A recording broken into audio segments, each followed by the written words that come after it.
think.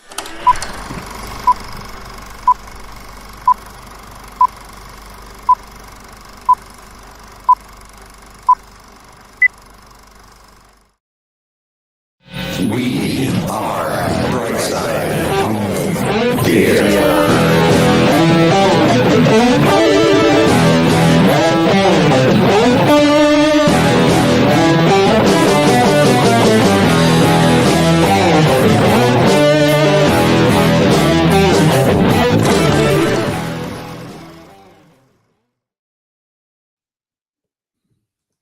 This thing on.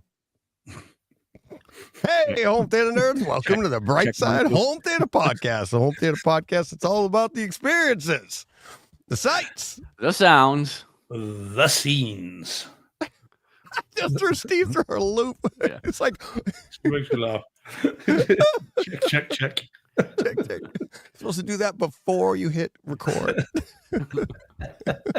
No, we do everything backwards here. We do all our checks and our rehearsals during the show, and that way. nothing if not thorough. Yeah, it's like eventually we'll be thorough with something. Yeah. Oh boy, how's everybody doing this week? Good, just about alive. Just Yes. chipper. Thank you. Just about alive. Chipper. Yeah. Oh, I am tired. It's been a busy last couple of days at the police stations. The world, not in the theater. I spent a fair bit of time in the theater, but the world and his cat got arrested over the weekend. Yeah, and that then was decided very to ask presumptuous me of you personally. to assume the world is a male. Well, at his is the general kind of. Here we world go. is their cat. Yeah. Yeah. I'm not sure what the world's pronouns are. We'll just say he. Yeah, well, check their Twitter. Yeah, exactly. Yes, absolutely. There we go. Although it has been an interesting weekend because I spent some time on a big budget TV set this weekend. Oh. Do tell. Yeah, I had a wander around the Guy Ritchie's Well. Sherlock TV set. Oh, Oh, nice. Yeah, they're shooting for Amazon. It's quite a big budget thing, wow. and Wow. I was out with a friend due to have a pub crawl on Saturday night, staying in a hotel, and this hotel is on a very old street in Bristol, which is near to where I am, and they had converted it into a Victorian street with kind of stalls, and they changed storefronts and all this stuff. There was blue screen up, there were Panavision cameras, all that kind of stuff. It was very cool. Nice. Nice. So head to my Twitter feed. There's pictures all over it. Oh, Nice. know- I didn't thought know I saw about that this. there. I didn't know about this show, so Yeah, the only slightly annoying thing is because I knew they were filming because they've been setting it up all week, and I took my 4K copy of the Ministry of Ungentlemanly Warfare in the hope that I might see Guy Ritchie and get him to autograph it. Right. He wasn't around, Oh. so dang nabbit. oh well. No, but there we go. But it does look like it's going to be quite a fun series. I mean, they're spending a lot of money on it. What I don't know, of course, bearing in mind it's Guy Ritchie, are they shooting this young Sherlock as young Robert Downey Jr. Sherlock or something else? Because, of course, Guy Ritchie did the two Yeah. Sherlock movies. So, don't know. But, yeah, spent a lot of money on it. De Niro? Oh, Yeah, Dunno. Downey Oh, Jr. gotcha. Yeah, Gotcha. Downey Jr., yeah. Dunno Jr. Don't know. All right. Don't know. Yeah, Oh, Dunno. Yeah. well, De Niro could be in it. Yeah. There you go. So yeah, no, it was good, but it was interesting. It was fun to see, and it's kind of they spent a lot of time getting it all set up.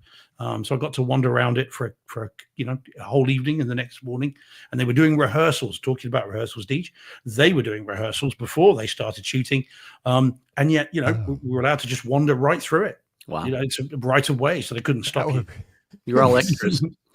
So So look forward to young found Sherlock footage, with you see Steve. Yeah, at his Found Apple footage, Watch. you see Steve walking by the background. It's like Victorian England, and Steve's got his Brightside Home Theater T-shirt on, and he's strolling through. Steve, A copy of the Ministry of Ungentlemanly Warfare. you got to do like a Game of Thrones in the water bottle. You got to get the Brightside Home Theater mug in the background that accidentally Yeah. makes it in.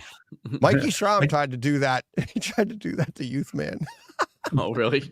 Yeah, when they were filming at Cedia, and I saw him, and like I think there was like kind of like a wall or a shelf or something, kind of right by like a half wall, I think it was, or something, and we knew where they were going to shoot because Mikey he was blinded when they turned the lights on. He's like, ah! Michael goes, I think whatever, he's like, Flash or whatever. Mikey looks like right at the lights and the big LED. I'm like, ah! You think? But anyways, he knew where the camera was going to be angled. So while they were setting other stuff up, he's over there and he had his mug and he's taking it and he's trying to the small forward to be in the background. Yeah. He comes up to me afterwards. He goes, I was trying to get this in the back. I go, I was wondering what the F you were doing back there. Like, 'cause everybody's trying to set up and they're wiring up his mic, his lavalier mic and everything. And you see Mikey's over there. He's looking at the camera. Oh, it's pretty funny. That's awesome. But good on him. So yeah, so Anything to maybe I'll be in the promote the show. background. We'll see. Yeah, you never know. I might be in there. Who can say? But Yeah. no, it was cool. But it was quite good fun seeing it all just been set up and have a good wander around it. Nice. But I'll tell you, we've talked before about the ridiculous production design and the work that goes into them. There were storefronts where they turned this one store into a taxidermist. So it's all this stuffed animals and things, in the window. But there were 3 different sets of kind of things going back, even to the point where there were kind of butterflies that were about that big. If you were stood right in front of them, it's never going to be seen on screen. Right. And yet it's all there. And the amount of work and money they've spent is crazy. This is how they cost hundreds of millions. Right. Yeah. Yeah. It's crazy, but very cool. It is. It is really cool. It's stuff like, I love stuff like that. And little things like, I thought you were going to say they had like 3 different versions so that they could just slide one in and out. So it looked like it was like different times or whatever. But the opposite of that is I think of, you guys have seen Big Bang Theory, right? At least an episode here or there. I mean, I've seen I haven't. I've heard of it. All right. Well, anyways, just in case you haven't, it's that they live in an apartment building and there's a stairway in the apartment building and the elevators out. So the common set is them going down or up the stairs. But behind the scenes, there's only one set of stairs. And so they'll have an entire conversation going up 3 floors.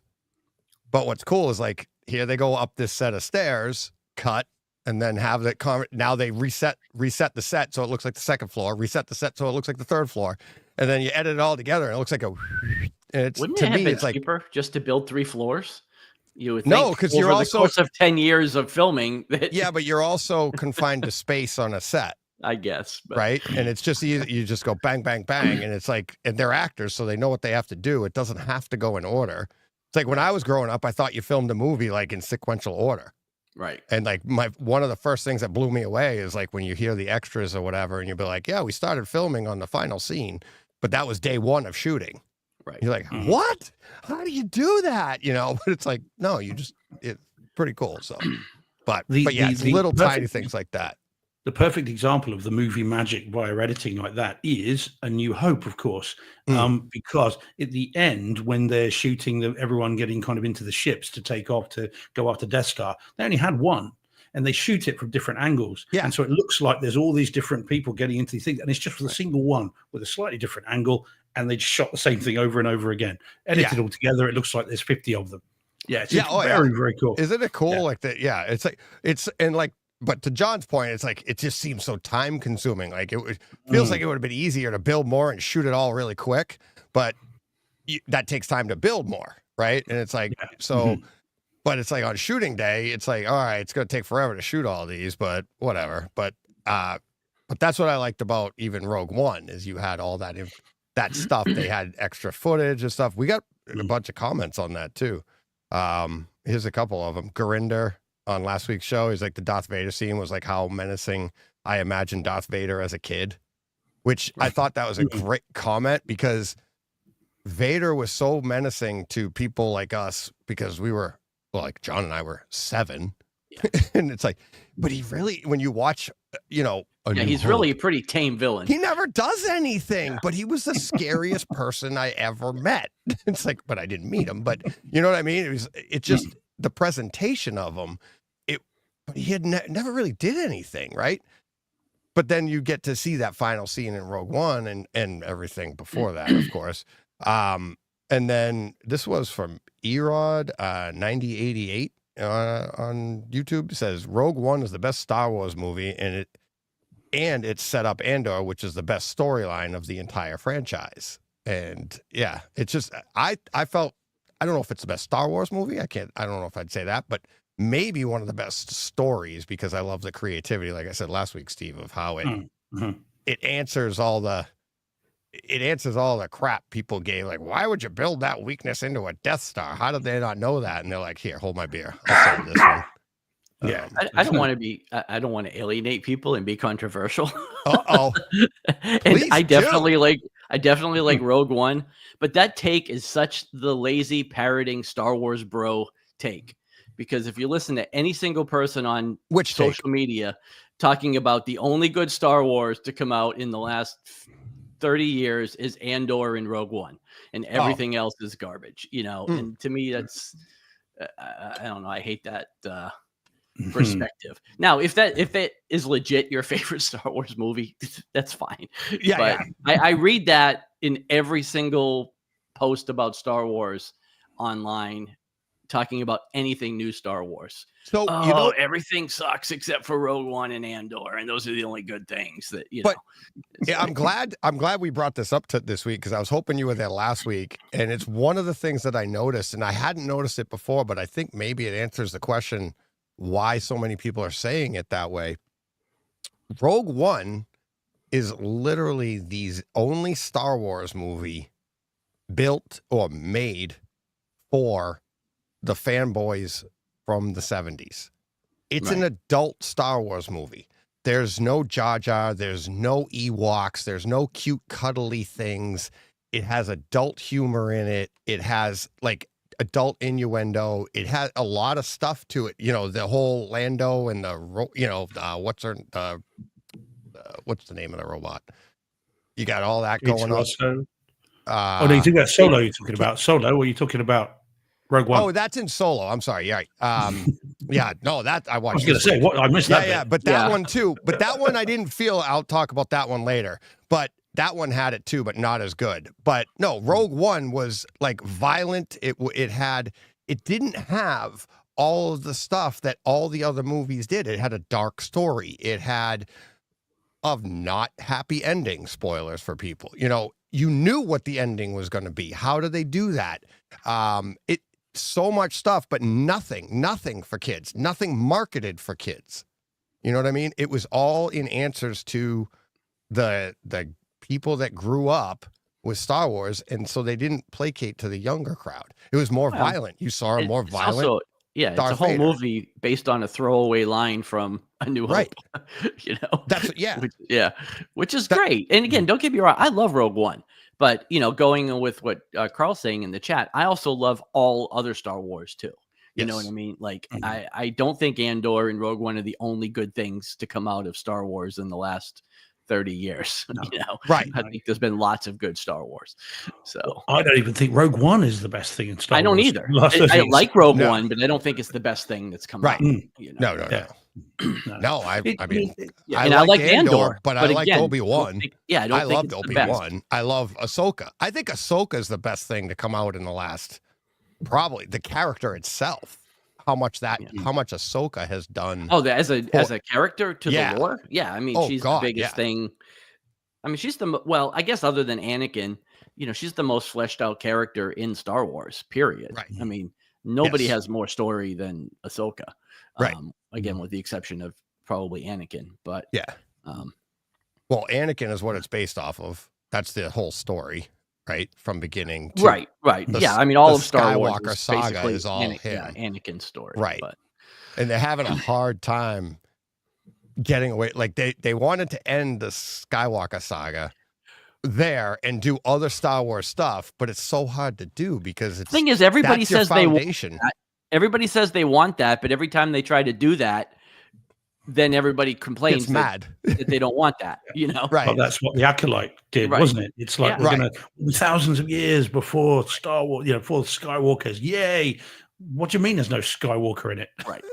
Right. Yeah. You can't. You can't win. You can't win. You can't win. Exactly. You can't Well, win. and you know, Skeleton. Now, again, from what I understand, Skeleton Crew has been very well received. But you know, again, that's Star Wars that really has no connection to, you know, the Skywalker. I haven't even finished that. I've the last one is tonight, right? Is it? I thought it finale. ended I already. think the finale is okay. tonight. So. Okay. Yeah, we get it tomorrow, I think. But yeah. It's I'm up to date with it. I think it's really me too. good. I love it. I really like. Yeah, it's well done. It is. But yeah, no, fair enough. Shall we say hi, by the way, to everyone that's in the chat, guys? We haven't done that yet. Hi. We should. Hi to everyone in the chat. Hi, pick me.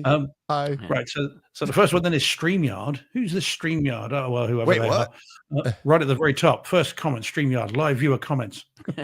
Show up. This was like, is who's an that guy? example. At the top. Why That's is true. that there? It's like we have our own graphics. It's custom. I'm paying through the nose for all this. Why are they telling like we're new? No, there we go. So TSG's in. Hi, TSG, local boy. How are you? Steve At's in. Mikey's in, of course. Well done. Actually, well done, fellas. We've got 20 odd minutes in, and we haven't yet said anything that can't be at the dinner table for Mikey. So that's good news. That's We're good. doing quite well. Yeah. Good. Hi, Rach. Strangers is in. Pass the We'll soon fix sausage. that. Captain AC3's in. Steve's All kind of Hurt's veered in. off Hey, the road. guys. Yeah. Jordan's in. Hi, Jordan. Dom's in. Bonsoir. Paul Hurt's in, of course. Hey, Paul. And I think I saw Marcus Beebs in. Carl's in. Hey, guys. And yeah, fair few others. Oh, Ariel's in. Hi, Ariel. Dropped in from X. And nice. Scruffy's in. Hey, Scruffy. And yeah, everyone present and correct. And a fair few others as well, looking at the numbers. Yeah. So again, as we often say, if it's your first show and you're listening or you've never chipped in before, feel free to say hi in the chat and we will belittle you mercilessly. No, we don't. Yes. We'll say hello. Yeah, no, I feel bad for whoever made that comment on YouTube now. I feel like I Captain personally AC3? attacked them. Oh, that No. one? No. That wasn't my intent. No. Oh my God. Trust me, I know what it's like. I mean, I'm someone that's not a fan of Rogue One particularly. I mean, I am impressed at the fact that they managed to assemble. It's a bit of a Frankenstein movie, isn't it? Really, they've assembled it from from different directors, from different shoots, and everything else, and they just kind of patchworked this thing together. So the fact that it's as coherent as it is a testament to the filmmaking of various people. Right. And again, as I said, if you ever get bored, fellas, and you're off air, ask John Thompson about it. Oh yeah. He's got all the juice. stories. Oh yeah. Yeah. Oh yeah. I'd You be ever get interested, bored, actually. period, and you got a couple hours of days to kill. Just Right. bring up Just tell John.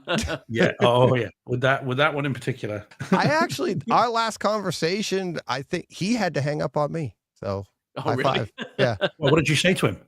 A lot. Oh, right. A lot. It's like, no, he had to get going. No, he was heading, of all things, he was heading, I think he was in an intermission for something. Okay. He was right. watching something and we were talking and he had to get back to a show or something like that. But yeah, it was one of those rare moments where we only spoke for like an hour and a half. It was a long intermission. Yeah, exactly. You might have missed the first part. Yeah, it's like, well, hey, he stayed talking to me. That's cool for me. Good for me. No tales out of school from me. But all I'm saying is he's a very, very busy man at the moment. Yeah. So he is in much demand, is our John. Yeah, but very cool.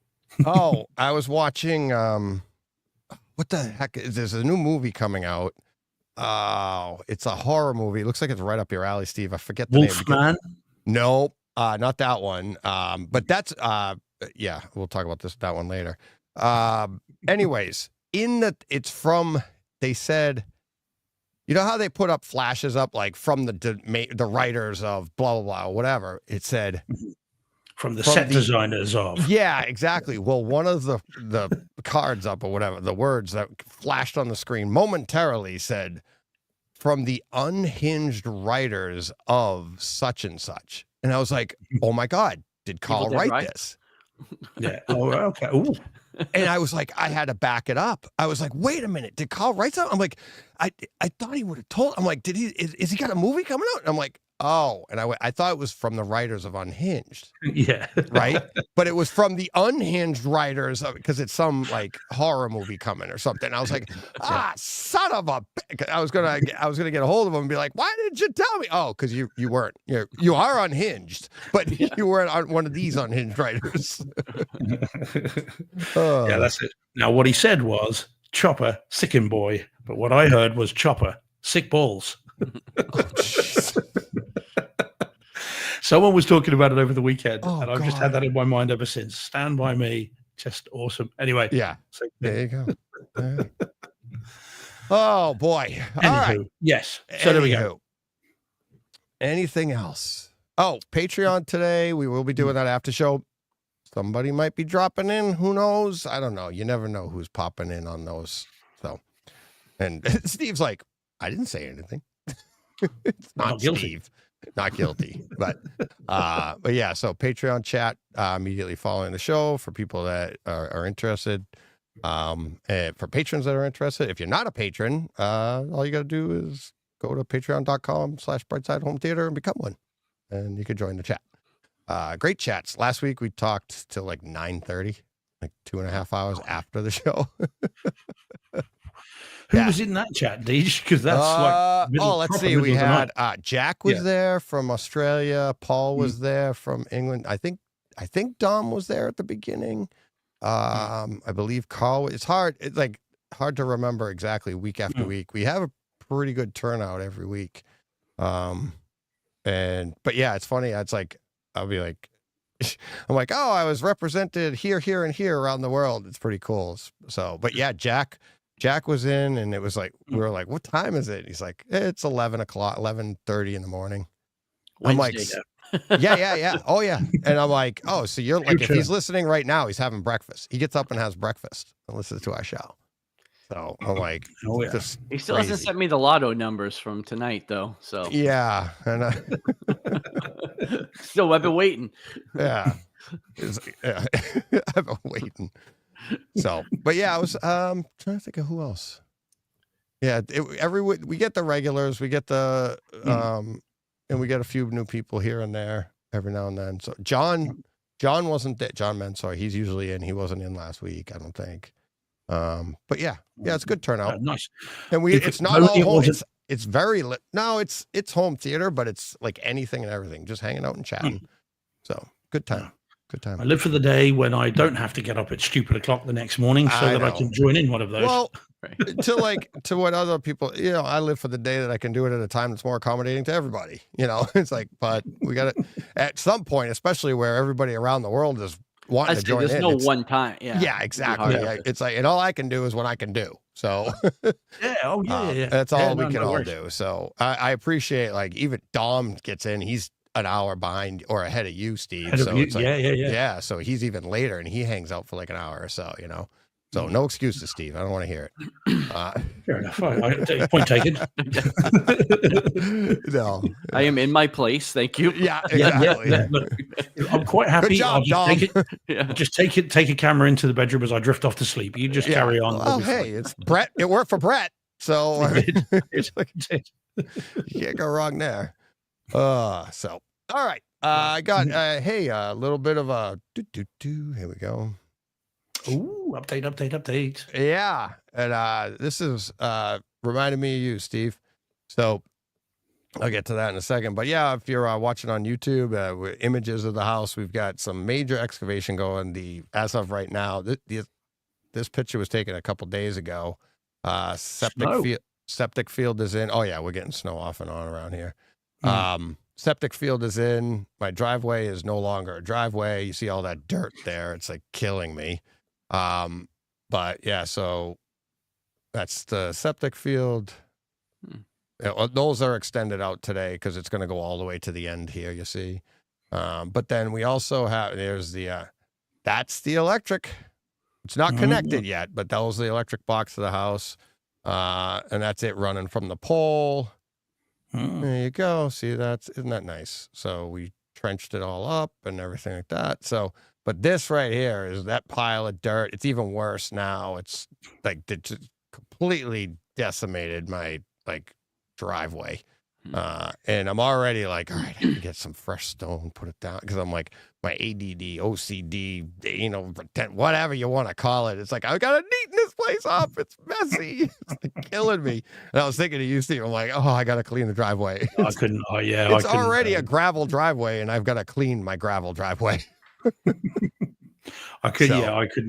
It would offend my sensibilities no end. Yeah. It's so. But yeah, that's going in. I'll have even more pictures next week because we're adding on to the other end of the house. We're leveling off and everything like that. It's funny.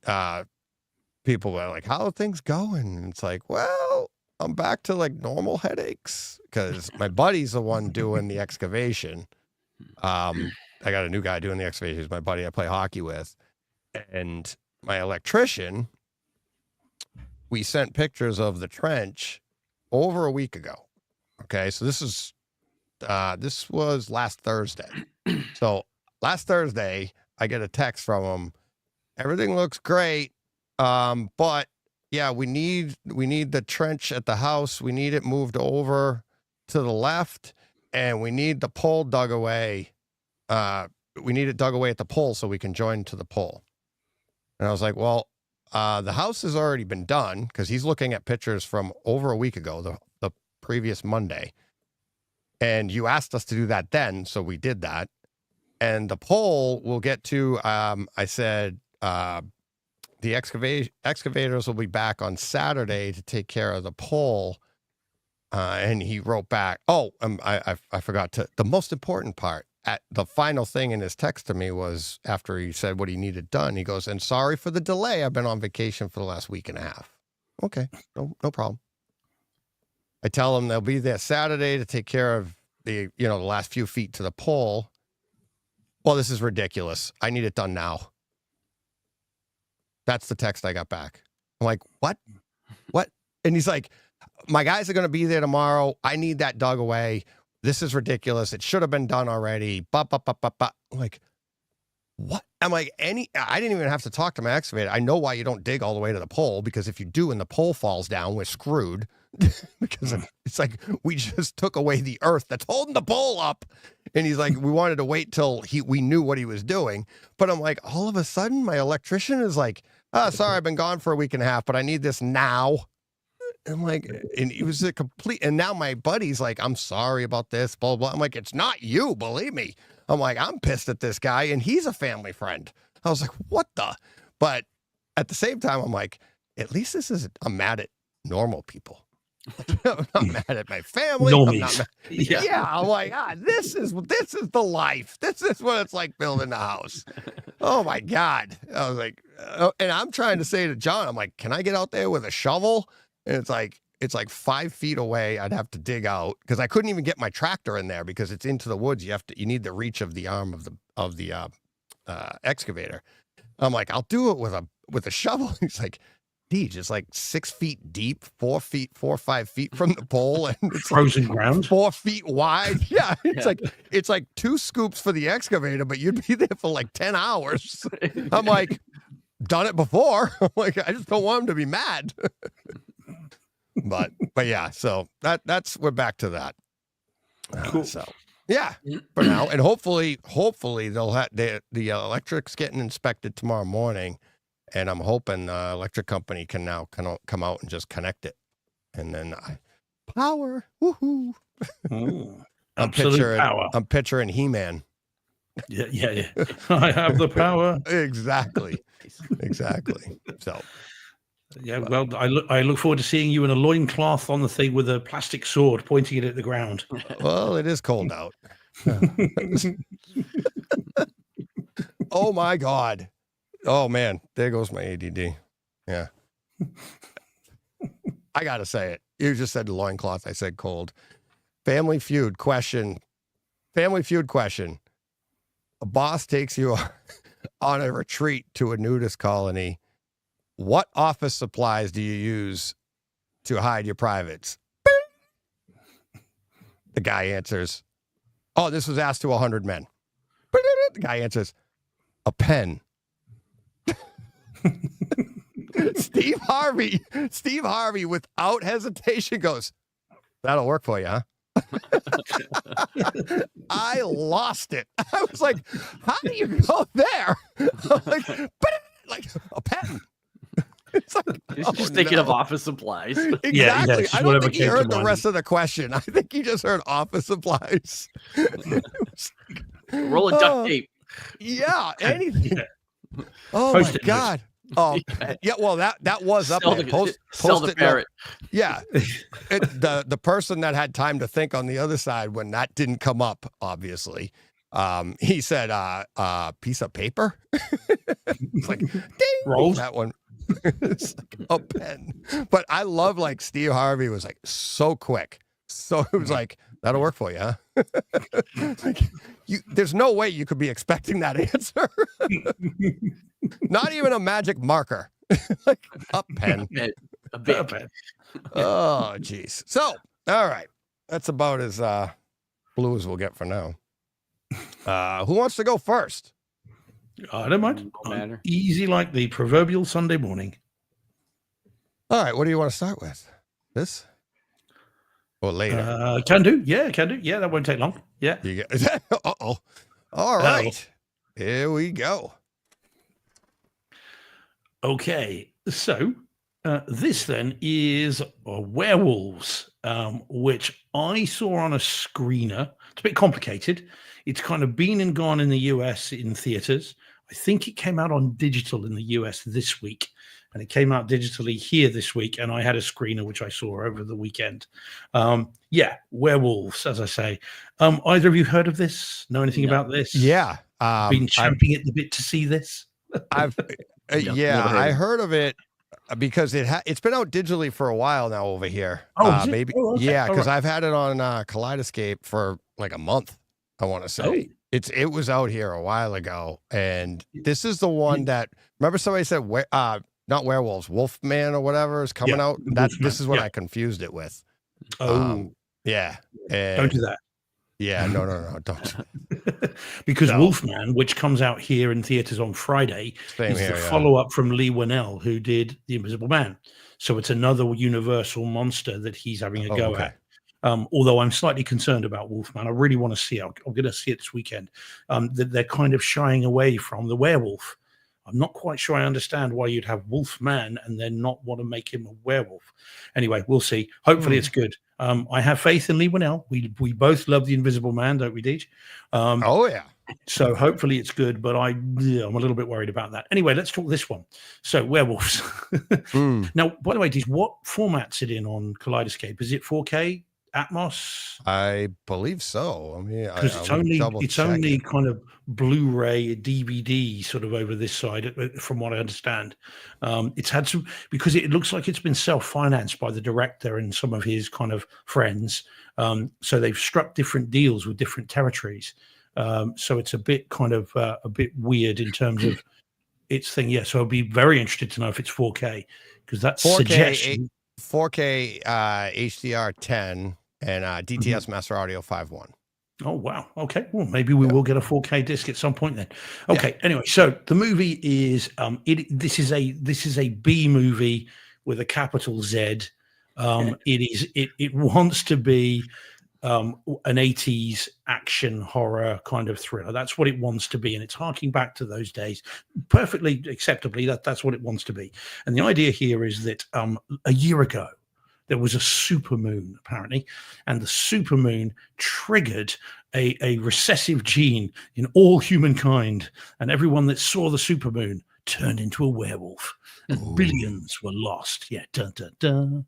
So shoot forward to a year where the supermoon's going to come again, despite the fact that supermoons happen more than once a year. Anyway, we shoot forward a year where what's happened is the government now, for reasons, John did a supermoon once on a field trip, but that's it's hanging from a tree. It was the whole thing. Yeah, it I was thought we'd stop being blue.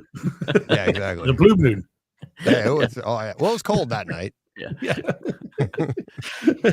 So, for reasons, the government have decided they're going to do research on some volunteers this year, and when the supermoon happens, they're going to expose people to this, as it were, and they'll see if they turn and see if this serum works. Strangely, spoiler alert, it's in the trailer, things don't go well. Werewolves get out, violence ensues. Yeah, and we've got. If they didn't, you wouldn't have a movie. Well, this is true, and the only thing stopping us from complete destruction is Frank Grillo playing every 80s stereotypical hero you've ever known. And, the rest goes on. Now, this movie should be right up my alley. apologies for the bottom humor once more time. But this movie should absolutely Right up be your moon. my yeah, quite. Super moon. There's a bad moon on the rise. So it should be absolutely my jam. This movie should be called Steve's Werewolves Movie. I mean, this is what I love. But I was disappointed with this. And I really wanted it to be better than it was. I really did. And I just thought it was too B movie. It was too cheesy. And also, and funny enough, John, as I was watching this, I'm so glad you're on this week, because as I was watching this, I was thinking of you, because the you know how you said what really ruins a lot of movies for you, especially horror movies, is the reveal of the creature at the end, and it kind of looks dopey and silly, and that could ruin it. Well, with this movie, they decide right from the beginning, they're going to show the werewolves all the way through, and the werewolves kind of look different to each one. They've all got their own characteristics, because they're supposed to be echoing the human that they were. Right. They were, and they look dopey and silly, and I think the kids use the word derpy these days, and they look derpy, so they do look kind of stupid, and they don't look threatening, and they just don't do it for me at all. Right. And so I was kind of like you. Once I saw them, I was just like, oh, they look stupid, and they've not got the threat level that the American Werewolf in London one had, or Dog Soldiers. I know you don't agree, Deej, but the Dog Soldiers ones, that look threatening, they're big and they look like wolves. These things kind of look a bit weird. It's just strange. So I was disappointed with it the first time round. It's really short. It's only an hour and a half long. It's like, again, an 80s throwback. And it maybe I enjoy it more second time round, maybe. But I'm glad I got to see it on a screener rather than having to buy the disc. I think if I'd bought it, I'd be quite disappointed, more than I am already. So yeah, it's strange, because as I said, it should be a movie that I would love. It's made by people that clearly like these kinds of films, but I found it disappointing. Now, in terms of the video is really nice. I mean, this was only 1080p, and it still looked really nice. So I'll be curious to know what the 4K disc is like. A 4K transfer is like. The audio was decent. It was only in 5.1, but actually, that what interest there is in this film for me was in the audio, because there's lots of bassy kind of stuff. There's lots of kind of growls where the werewolves are moving slowly around the room, and you can hear the growls and the different speakers, which I think would translate really well with a proper version of it on disc or Kaleidoscape. So it was, the audio is probably the standout of it. It might be the reason to see it, really. But it was just didn't grip me the way I wanted it to. So I'm hoping Wolfman will be the werewolf movie I've been looking for, because there hasn't been a good one since Dog Soldiers, and I've seen lots of them. And so I'm disappointed in this one. But if you see I like Underworld. I has them. Well, yeah, but not for the werewolves. Talking about moons. Yeah. Yeah, no comment. So yeah, it wasn't for the lichens. Yeah. You were liking something else. Yeah. Uh-huh. Been a while since I mentioned that movie. Yeah, quite. So Wolfman, hoping it'll be good. I'm just fingers crossed. But this one ain't it for me, I'm afraid. Still my favorite two, American Werewolf in London and Dog Soldiers. Both are, great movies, I reckon. But there we go. There we go. Now, John, have you seen Dog Soldiers, by the way? Haven't. I know these. No. See, now that you do need to remedy that. Yeah. Yeah. As an Anglophile, you like the British sense of humor and the sensibilities and stuff. Deej was not a fan. I get that. It wasn't awful. I mean, I didn't say it was awful. It's definitely. I liked it. I liked it more than Evil Dead Rise. I liked it more than what was the other horror I didn't like? Malignant. Oh my God, yeah, it was way better than that. But no, I didn't tear it apart. I said it was pretty much exactly what you build it as. It's like a B movie, and it's the special effects are, exactly what you would expect out of that. It wasn't, it was a decent story, and it does, do its thing, but you got to know what you're getting when you go into it. If you're expecting something with great special effects and great, it is not that, but it's it's been a while, but I didn't hate it. Did I? Okay. I thought you were kind of like, what the hell were you on about, Steve? Well, yeah, but I feel like you said, like, it's like go in with like temper your expectations. As much as you say you love it, it's not exact. You get it, and that's how I went into it. I'll have to go back and listen to what I said. Yeah, I mean the other one that people talk about is The Howling, of course, which is a classic one. I mean, I'm not quite in the classic camp. I've got the 4K disc of that, but for certainly American Werewolf in London is the gold standard, and then Dog Soldiers is just under that for me. But it's well worth you seeing, John. I really you should try and make a beeline for that, because it's I mean, it's bound to be available somewhere to see because it's so British. Yeah. And so, again, you've got one character that basically says to this werewolf before it eats him, I hope I give you a bad stomach, in a somewhat more forthright and Anglo-Saxon verbiage manner. Right. But it's got all that to it, as well as all the violence and the guts and the gore. So it's worth seeing. But yeah, so I'm disappointed with this. I mean, funnily enough, TSG says it in the chat, actually says it better than I could. This felt like a 90s straight to VHS release, had a cool poster to lure you in, which is just bad. I think there's something to that. I think you're probably right there, TSG. I liked it a little bit more than that, but it just did not do what I hoped it would. Never mind. Who's the actor in Dog Soldiers? Where do I know him from? You've got Sean Pertwee's in it. You've got Liam Cunningham in it, who was the Onion Knight from Game of Thrones. Yeah. Sean Pertwee he's been in every genre movie, including Event Horizon and Doomsday, another one of Neil Marshall's movies. He's been in loads of. He's a well-known character actor here. I'm trying to think Kevin McKidd. I was just looking at it. He was in Rome. Yes, he was. He was not Pullo, was he? He was the other guy. Yeah. So yes, and he's really good at it. Yeah, he's using his yeah. But yeah, Liam Cunningham's the one that you'd recognize probably most of all these because of Game of Thrones. He was the Onion Knight in that. Oh, okay. He was the worthwhile bad guy in this. Yeah, but what's his name was in Gotham. Oh yeah. Sean Pertwee. Yeah, Sean Pertwee. Yeah, that's him. Yeah, he was in Alfred Gotham. in Gotham. He was Yes, yeah. There you go. He was Alfred, right? Yeah, he was Alfred. Well, I forgot you'd know him from that. Yeah. He's a character actor over here, so we know him from all kinds of British movies. But he's in Event Horizon. He's in that. Yep. But I knew him. I knew him mostly from Gotham because I think Gotham was that the first time we saw like Alfred as like the mercenary. In video, yes. In comics, no. Yeah. I mean, that was part of his lore from the comics, but I think that was the first time in TV or movies that doesn't Michael Caine say in The Dark Knight that he was with the SAS in the jungles, that he's talking about the big diamond or the big jewel? Yeah, maybe. But what came first? Was Gotham? No, Gotham came after Dark Knight. After That's true. I don't know if that was Batman Begins. Oh, or Dark well, maybe Knight. You're right, Steve, but even still, that was just like the first time they alluded to it, and the way Michael Keaton, not Michael Keaton, sorry, Kane, the way he alluded to it, it sounds like he was just there. It didn't really sound like he was tough, right? It didn't sound like. Whereas in Gotham, you got the idea like Batman or Bruce Wayne's first training came from Alfred.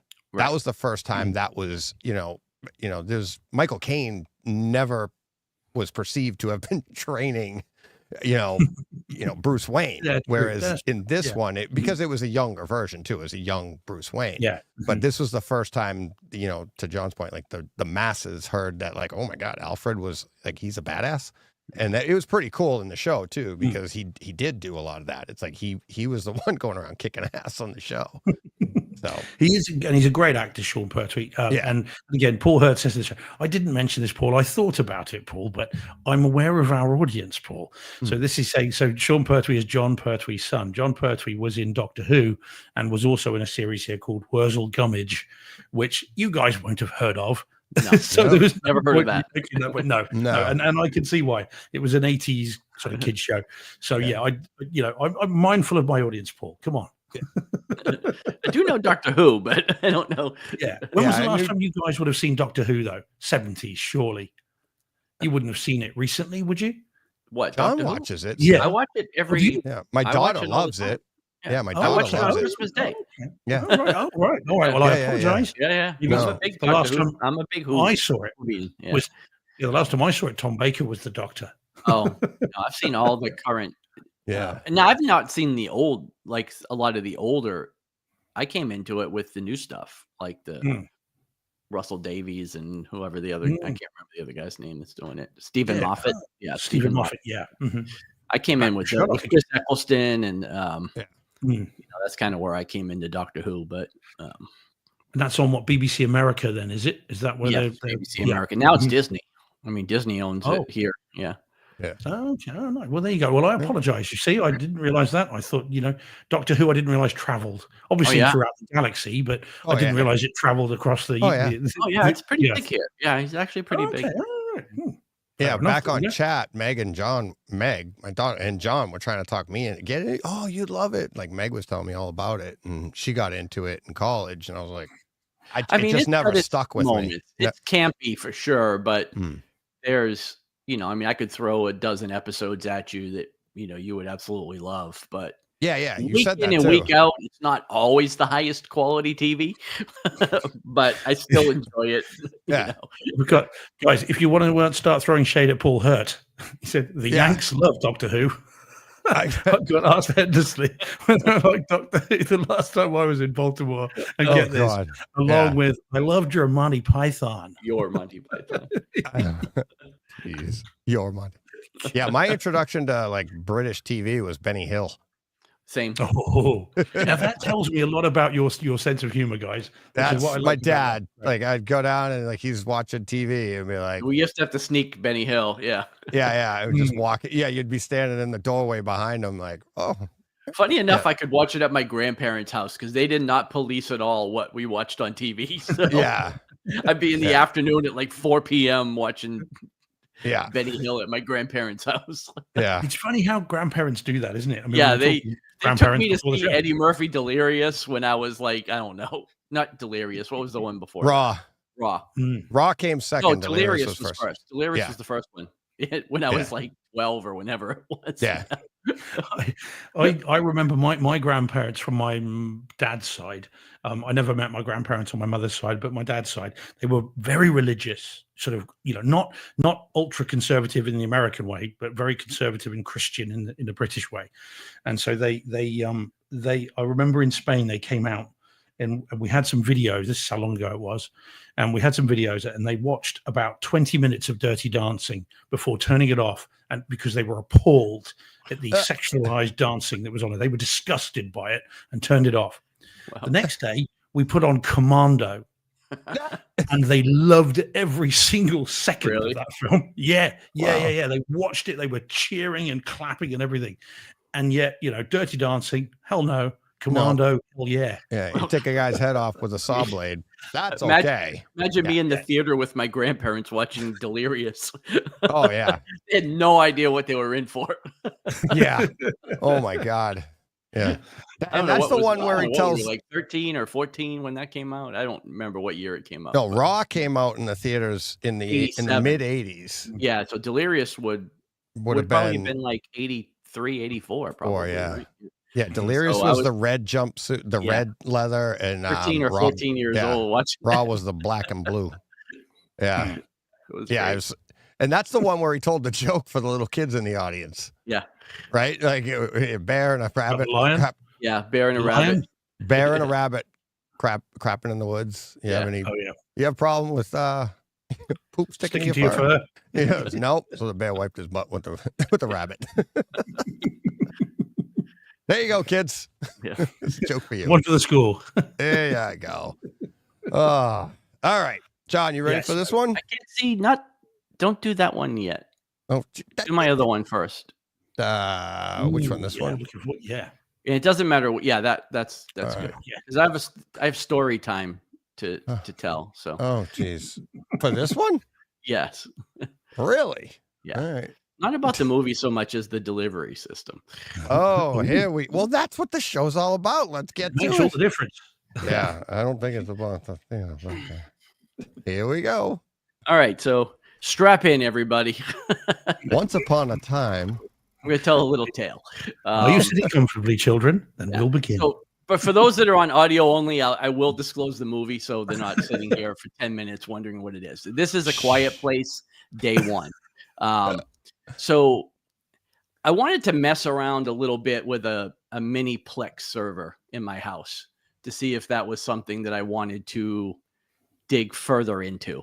So I set this up to watch on from an SSD drive on my computer and using Plex on my Apple TV. So these are the results that I got from this. Most of this is probably pretty common knowledge from anybody has done this, but it's all new to me. So I apologize if people know this stuff. If you look at this image, I should be getting this in 4K HDR with 7.1 True HD,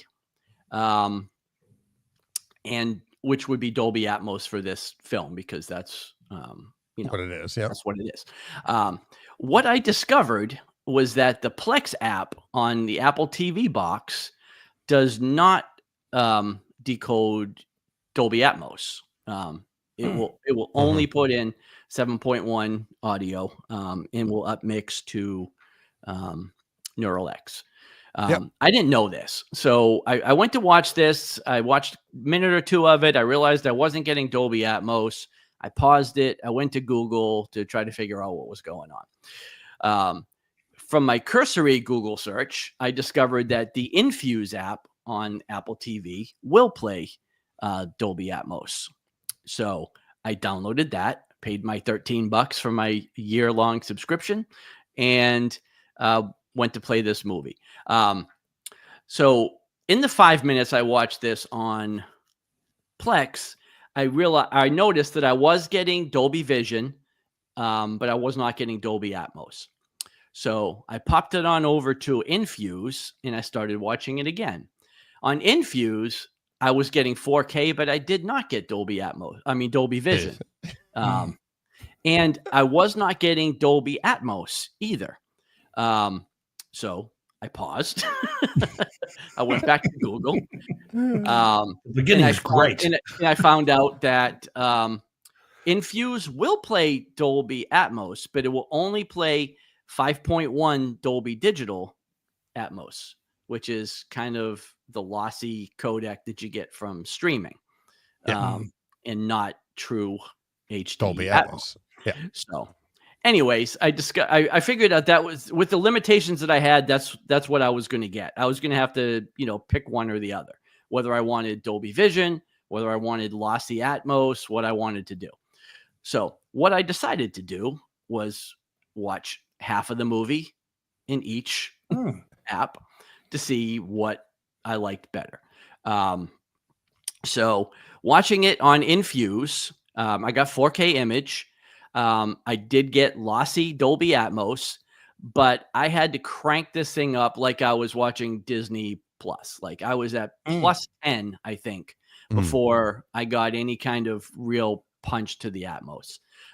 Watched about an hour of the movie, and it was great. The movie itself, I know we've talked about here on the show before. Steve reviewed it. The movie's excellent. I really enjoyed it. I hadn't seen it. It was my first time watching it. Picture was super sharp. Looked great. Audio was serviceable, but I didn't think I was getting I wasn't getting what I would get from the disc. With the lossy Atmos. So did you? Let me just back up a second. Did you take the disc and put it onto a hard drive, to a flash drive? Is that what you said?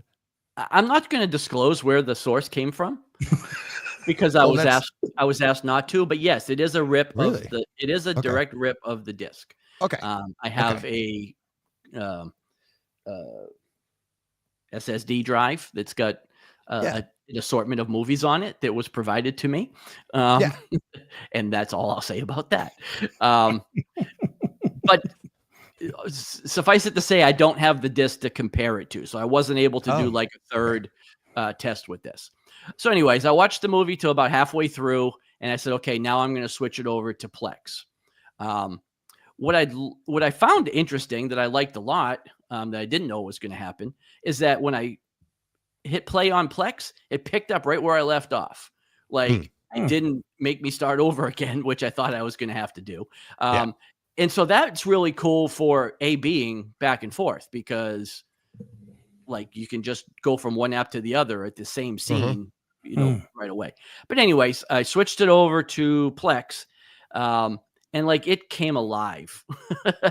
I thought the picture was good on Infuse, but the Dolby Vision really made a huge difference. Like the picture just popped like it did not on the other app. Now I immediately had to turn my volume down.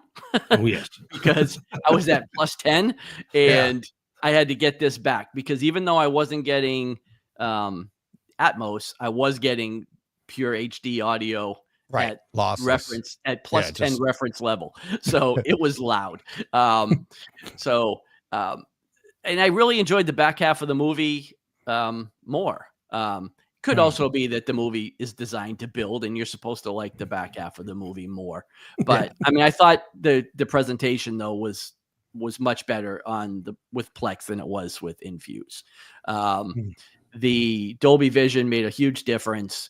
The upmixed pure audio was still way better than what I was getting with the 5.1 Atmos. So, if I was going to continue with this experiment, and I'm not sure that I will, I would have to get a, oh shit, I lost my mind for a second. What's the other box? Harvolution. Language. Is it PD? No, the other NVIDIA Shield. NVIDIA Shield. Yeah, it's like my mind just went away. Yeah. Yep. I would There get an you go. NVIDIA Shield, which would decode everything and would be the preferred player. Right. That if I was going to continue to do this, I mean, the quality is there. Like it's definitely an attractive option for me. You know, setting the whole thing up and burning 400 discs is not appealing to me.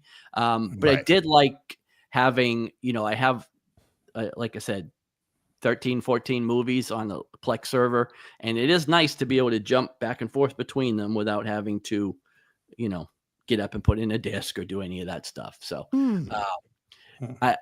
I mean, at the end of the day, Kaleidoscape is going to be probably the way to go for me.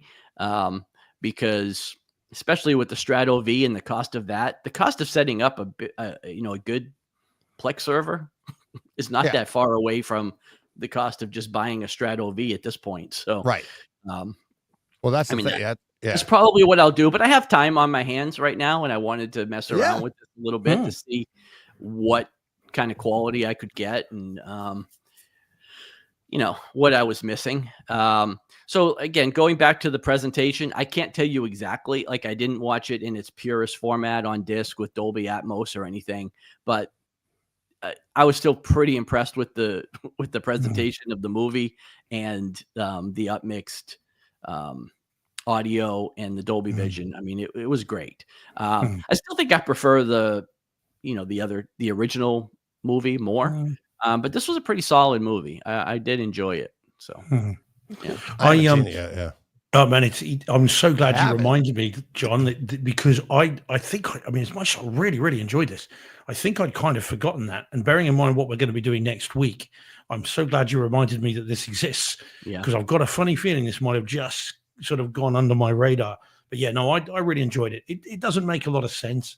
There are some slightly weird things. They can't swim, but they swim in the first one, which is a bit weird. And also, I haven't quite figured out why it is when they're trying to attract the humans to the boats to get them. They make loads of noise.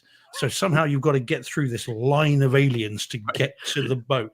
Yeah, not quite figured that out yet, but otherwise, but it was. I don't know. It's one of these movies that we didn't really need. Like, it didn't add a whole lot to the lore. Of the Quiet Place universe, I guess. Like, we got all that we needed to get from the first movie. I don't know that we needed to see day one necessarily, but I enjoyed it. I thought it was fun. I will definitely get the disc and add it to my collection because I think all three of these movies are fantastic for Atmos and audio, demo discs for sure. So, 100%. I'm surprised you haven't seen it yet, Deej. because this is again, this is like Tomorrow War. It's that kind of same sort of thing, and it is definitely demo material from second one, right from the opening New York thing. We get there's a title card that says New York has a resting decibel level of whatever it might be, and then it just kind of kicks in. And you're like, whoa, okay.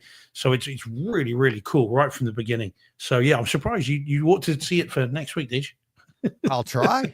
You've got nothing else to do. Come on. What am I doing? I mean, you'll like the movie. Oh yeah. Oh yeah. Mm-hmm. Yeah. No, but I like that. Like, I like the experience, John, that you're going, like that you're going through. It's like what I went through with the Zapiti, or if you get an Arvolution now, but the idea is like everything you're going through now. When you eventually get a Kaleidoscape, it makes you appreciate it that much more. You're like, oh my God, this is so simple. Well, and again, I'm going to be honest about all this. Like, this was pretty low maintenance because like this was an SSD drive that I plugged into the USB port on my computer and I hit play. Like, I didn't go through all the stuff that you did with setting up servers and burning disks and all that stuff. Right. But that's all you have to do to get there. That's what you have to do to get there. But like as low key as you had, it's still like it didn't play on this. And that's where an Arvolution comes in. It would just play like the file, whatever it has on the file, it just plays. Right. You don't have to worry. Kind of like even the NVIDIA Shield, you have to have it set up right. The Arvolution is just transcodes it. Well, and that's how this is when I discovered that Zapiti went out of business because I went to look it up and I discovered they didn't exist anymore. You didn't know that? We did a whole show on it. Not while I was on. It must have been on my. No, it was hiatus. a Takeover Tuesday. It was a Takeover Tuesday. Yeah. I might have been lax on listening to some of those. Yeah. I don't want to call myself out, but call me up, buddy. Call me up. Yeah. An extra large cookie that day. Yeah. Yeah. Exactly. Yeah. Yeah. But yeah, no, it is good. And for those listening, anyone that hasn't seen it, it is well worth getting the 4K disc because it is demo material. So it's very cool. Yeah. Quiet Place. They have great. I obviously haven't seen this one yet, but they have great home theater experiences in them. Yeah. Obviously, it's a demo material almost throughout. But I'll see if I could get this one in this week. Yeah, if you can, this is set up as an Atmos in particular demo disc. The amount of times that things fall from above, the number of times. I mean, you can see one of them there, in that picture. But it seems to have been set up deliberately for people like us, that have got these systems to take advantage of it. So yeah, I'll definitely recommend it. Yeah, cool. All right, let's see. All right, I'm going with. We're gonna start off. We're going to start off with this banger. Here we go. Ooh. Yeah. Nice. So this is for the people of the audio only. This is We Were Soldiers from, what was it, 2002? I think 2002. Was it that? Really? Wow. Was it that long ago? I think so. Yeah, wow. 2002. Yeah, you got Mel Gibson, Greg Kinnear. Probably one of my favorite characters in this. I haven't seen this in forever, but John Mensor had mentioned it to me, telling me he's like, you got to see this. The audio on this is next level. It's only in 5.1. Okay, so it's a DTS HD Master Audio 5.1. I have it on Kaleidoscape. HDR10, Dolby Vision, but DTS Master Audio 5.1. And the comment that John made when he told me about it was, he's like, this is where, like, DJ, you were right. You don't need Atmos, DTSX. And it's like, see Christopher Nolan, see Quentin Tarantino. You can make great audio tracks based in 5.1. And this one, basically, John was right. It sells it. It's so good. There's a couple spoilers for people that haven't seen. There's a few gunshots in this. You guys have seen it, right? I have. Oh, God. How many times? Multiple. Yeah, exactly. Yeah. I haven't seen it in forever. Me either, but it's such a difficult watch. Such a difficult watch. Deej, what does your dad make of it? I've never talked to him about it. Oh, okay. Wow. Do you know if he's seen it? I've never talked to him about it. I was afraid. Okay, wow. Honestly, I'm afraid too. Mm. My dad is so good about this stuff, and this one here is like, this is like the platoon of Vietnam, right? It's the reality, so real, so like, and so poignant to every. I mean, they did just the writing, just the story that they're telling here to emphasize everything that went on. They literally, it was what, Battle One they take, and that just epitomizes everything that goes on for the next decade plus, right? Mhm. So, but yeah, I've never talked to him about it. I don't know if he's seen it. If he's seen it and he didn't talk to me about it, maybe that's why. But I did see, obviously, there are battles in here that were reminiscent of a couple that he told me about. Obviously, he wasn't there. He wasn't in this one. My dad was there from 68 to 69. And, but he told me some battles some stuff that happened, and he tells the stories. When he told me as a kid, he tells them as like, hey, we did this, and it was always in, sounded lighthearted and like kids, like as kids, you go out and you play guns in the woods, and he told stories like that. Only when you grow up as an adult, you're like, wait, that was real.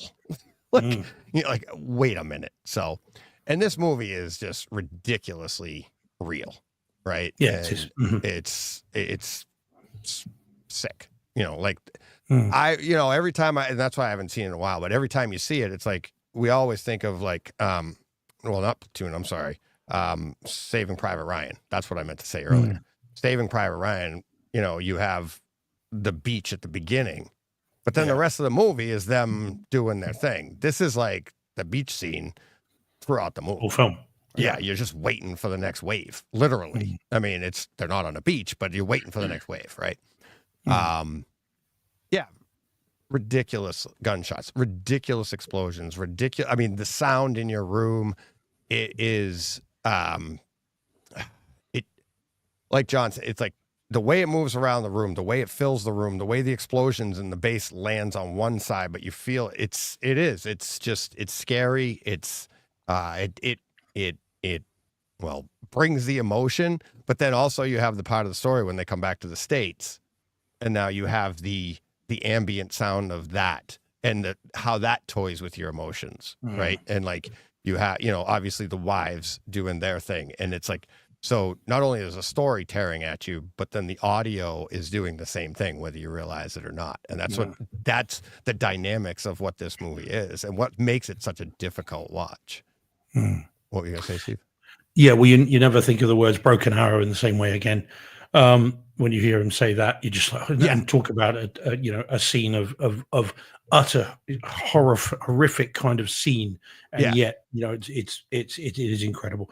Yeah, it's an awesome film, this one, and one that I think has largely been overlooked or forgotten, or both. It seems to have gone, this one, and it wasn't directed by Gibson, wasn't it? Wasn't it directed by William Wallace, or did he write it and Gibson directed it, or because it's a reteaming William of Wallace? Braveheart. No, William Wallace was William Wallace, sorry, from Randall Braveheart. Wallace. Randall Wallace. I was thinking, Sorry, forgive I thought me, you would guys. just call him Randall Mel Wallace. Gibson, William Wallace. Well, freedom. Yeah. No, it's Randall Wallace, isn't it? I think Randall So when Wallace he was in the directed it. movie, he put a helmet on. When he went behind, when he yelled Preface. action, he was wearing a kilt. Although you get some Scottish sort of singing in this as well. Yeah. But yeah, no, yes, Randall Wallace. Did he direct this then? I think he did. I think he directed it, and Gibson was in it, he wrote it, he directed wrote it. Braveheart. Yeah, so that's the reteaming of these two.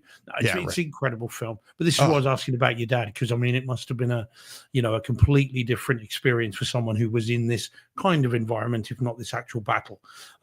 Obviously, I think we need to warn John, because he hasn't seen it for a while, of potential flashbacks. John, there is a bayonet scene in this. Oh, is there? Just so you're aware, they do fix bayonets. Yeah, fixed bayonets. Yep. Because they've run out of ammo. Yeah. Well, they were running low, and they're going in like fixed bayonets. And it's like, Bring back some traumatic memories. Yeah. So, sent for Private Zacconi. He's here. Yeah. Where's he going? Saving Private Zacconi. Yeah. But yeah, Sam Elliott was awesome too.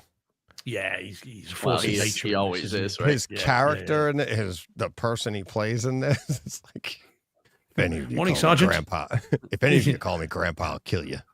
Yeah. Kill What is you that? Does myself. it morning, Sergeant? He goes, how do you know what kind of goddamn morning it is? Yeah. Yeah, no.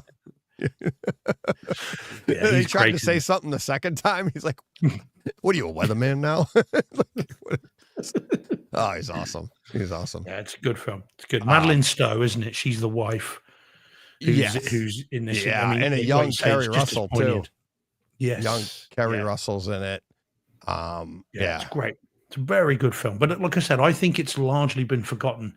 When we talk about great Vietnam movies of any era, you're always going to talk Hamburger Hill, Full Metal Jacket, Platoon. You're going to talk movies like that. And this one just kind of disappears, you know, even I think people remember, oh gosh, what's the one with Andrew Garfield? Ridge. Hacksaw. Not Heartbreak Ridge, Hacksaw Ridge. Yeah, Hacksaw which of Ridge, course yeah. was directed by Gibson, which I think Uh-huh. again, I think people kind of remember those films before we get to this one, and yet this deserves its place right up there with those. It's visceral, isn't it? This film, they don't put any punches in this, and the napalm burns and all that kind of For stuff. real. Yeah, like really the graphic, you know, the use of the graphic violence and I mean accurately portrayed that you're like, oof, you know, just that some of that stuff there is what kind of rang with me and my dad, and that you're like, obviously he's not telling me the graphics, but he's telling me about these stories. And a couple of the tactics they use here, he would tell me about tactics that they had used. He wasn't telling me tactics, he'd just tell me the story, but I'm seeing it played out here, and I'm like, it just makes you sick. You're just like, what the heck? It's like, and the sheer fear, the fear of that you've got the dark, you know, it's at night, they're in their foxholes, and then, you know, that flash they get and they're right there, you know, the fear of that must have been, you know, incredible. And you feel it watching it, you know, oh my God, right there. So great segue. We nailed it. I mean, see, I screwed it up. We did it better in rehearsal. Sorry, man. I interrupted. We had a great segue. We had a You great messed it up. segue, and my, you know, got My tongue fault. tied. All right, let's take two. Got my kilt on. Here we go. Director. No, the Dolby Vision. Now, this is a catalog title. I haven't seen this in a while, but I know those scenes you're talking about there. This is in Dolby Vision. Those scenes were fantastic. The night scenes. I'm like, I can't say I was sitting there going, I'm seeing stuff I've never seen before. But I can say the vibrancy that you're getting in those night scenes is insane. The rest of the movie, I can't really be like, oh my God, the Dolby Vision adds so much. It's like the day scenes, I will say when they're first coming in and the helicopters, the first insertion, and you're seeing the smoke and it's playing up and stuff, that looked like very 3D to me. The way the helicopters are coming through that, it's like that looked really nice. I thought, you know, the 4K, the Dolby Vision, I thought added a little bit to the movie, but it added a ton to the night scenes. And those scenes there in particular, where they were like, you know, they'd call in for flare and you'd be like, oh my God, like literally feet away. When you watch this in 4K, right? When you get this and watch it, back it up and watch, like, because you don't see the people there until they call for the flare, right? Jump back 10 seconds and you'll see the people there. And it's insane how it's like, you're like, because you don't know what you don't know. It's all right in front of you. It's almost, I mean, this is war. You don't know what you're seeing until you get a light on it. And then when you get a light on it, you're like, how did I not know that was a man? Right. So it's like in home theater. We don't know until we get the right tech what we're seeing here. It's been there all along. It was there in 1080p, but now you get it right. It's the same thing. Let's call for a flare. Let's call for Dolby Vision, whatever you want to call it. They call in a flare and you're like, back it up and check that out. And you're like, you can see the outlines of all of the men coming at them and how close they are. And then when that flashes on the screen, and even in my theater with my lowly Sony projector, it's like your eyes go, whoa, when that flare comes on, because it does. It's bright. It looks great. But the blacks are great. It's so well done. That was super impressive. The tracer fire looked great. Even in the daytime, like the helicopters coming in, you see the tracer rounds, which to me, it's like, I get it. You're firing, so the tracers are for the person firing the gun, but you kind of, maybe they could have tracers that you can't see when they're coming at you, because then you can dodge. So that's kind of what they're doing. They're flying the helicopter, like, oh, they're shooting over there. Let's go this way. Whereas if they didn't have tracers, you just fly right into it. What are you laughing at? I'm not sure that's how it works. I know. Quick, duck. Duck. Yeah. Look. Oh, here comes. Dodge the bullets. Yeah. Bearing in mind that tracer round is what, every sort of 10 rounds? So the 9 in between are the ones that are cutting you in half. Yeah, exactly. Exactly. Yeah, it's either every 10 or 5 or something like that. If that. It could be every 50, the way those things shoot. But yeah. The cinematography of that shot you're talking about, these with the helicopters as well, trying to get all that into one frame, that must have been fun, because there's no CG in that bit. There is some CG stuff in it, but not there. Yeah, it kind of reminded me of Black Hawk Down. There's those shots of all the helicopters lined up. Well, and the other part where this was made, 30 years later, something like that, from Apocalypse Now. But it's telling the story of what Apocalypse with the helicopters, and you see Greg Kinnear wearing Robert Duvall's hat, right, from the cavalry, and that's what was kind of cool at the beginning of this, where the Vietnam was like, these aren't horses, we're going to use helicopters, this is how we're going to do it, and that's where they got the air cavalry from, which I thought was really cool. But we already know. Obviously, Apocalypse Now came out in 70 something, mid 70s, early 70s. Yeah, it was like shortly after Vietnam or during the end of it. But yeah, you have that whole thing, and which I thought was great, where you have the character in this that played the reporter. By the end of the movie, he is like Robert Duvall's character, right? And it's like he's standing there, and now here come all the other reporters. And they're all like, oh, bang, bang. And he's just like, yeah, that's a friendly fire over there. Don't worry about it. But at the beginning of the movie, he's like, oh, my God, he's ducking around and everything. So, but yeah, just the entire movie, obviously the story itself, but home theater experience, I think it's a must own.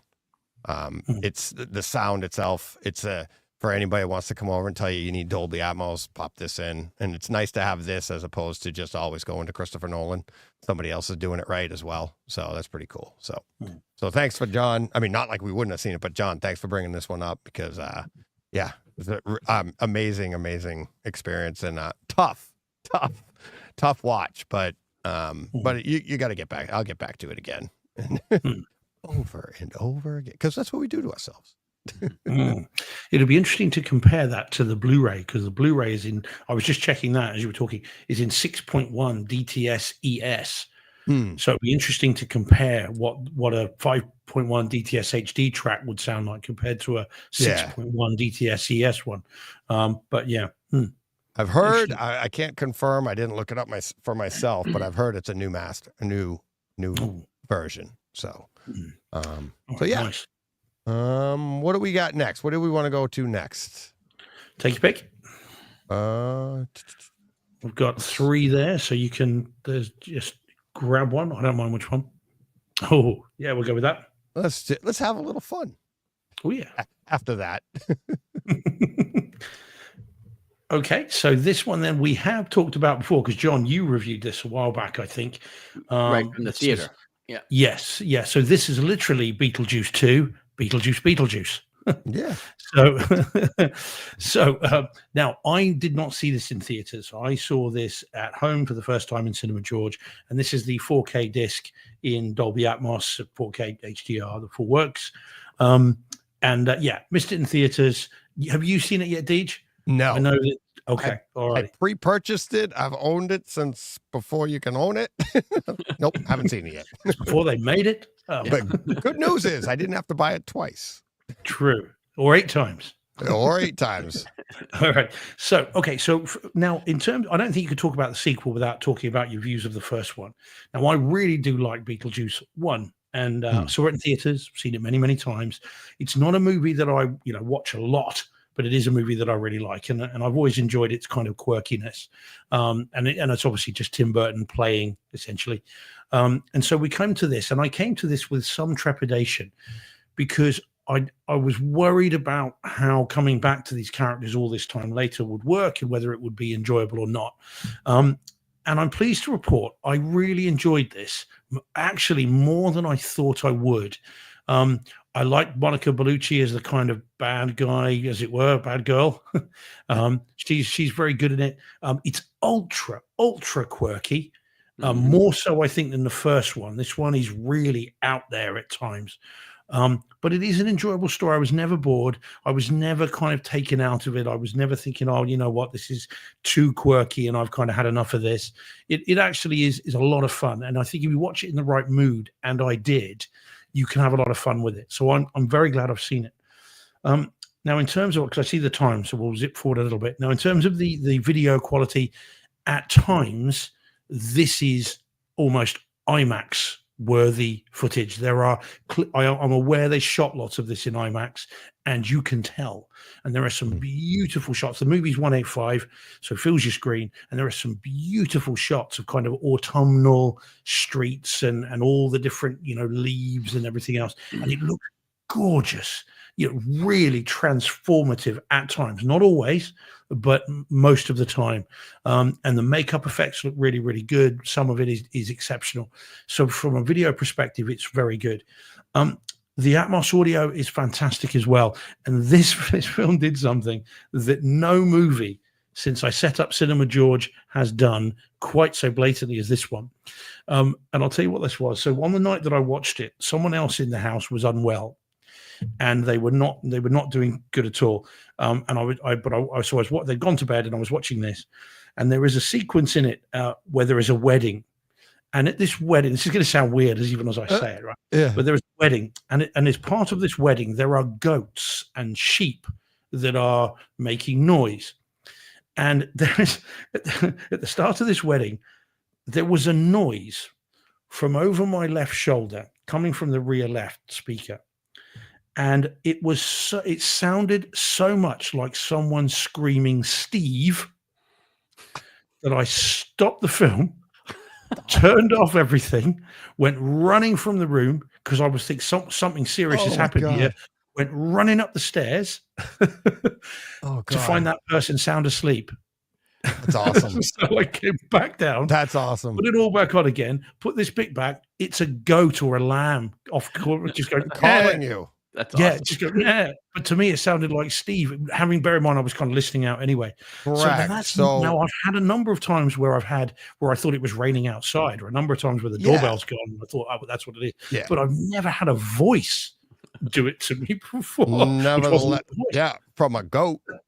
No, it's so weird. You didn't tell that person in the house that they sound like a goat, did you? No, not aware of. He's still here in front of us, DJ, so obviously no. I would have felt a bit sheepish. Just have all these written down on a card. Stop. You're kidding me. Oh, very good, very good. Deep cut there. And you made that up on the hoof. So I genuinely, it was weird, really weird, but it was enough, as I say, to even run right up the stairs. It wasn't even enough to stick my head out the door. I went would have been quicker to back it up and have it play again than it was to do also, the sprint. It occurs to me, what kind of absolute a-hole, right, doesn't just pause it and run up the stairs? Oh no, I had to turn it all off. No, I thought it was an emergency. Oh, lights shut off, the whole room, close the door. Yeah, put the seat down, and then go and check. Put the seat down.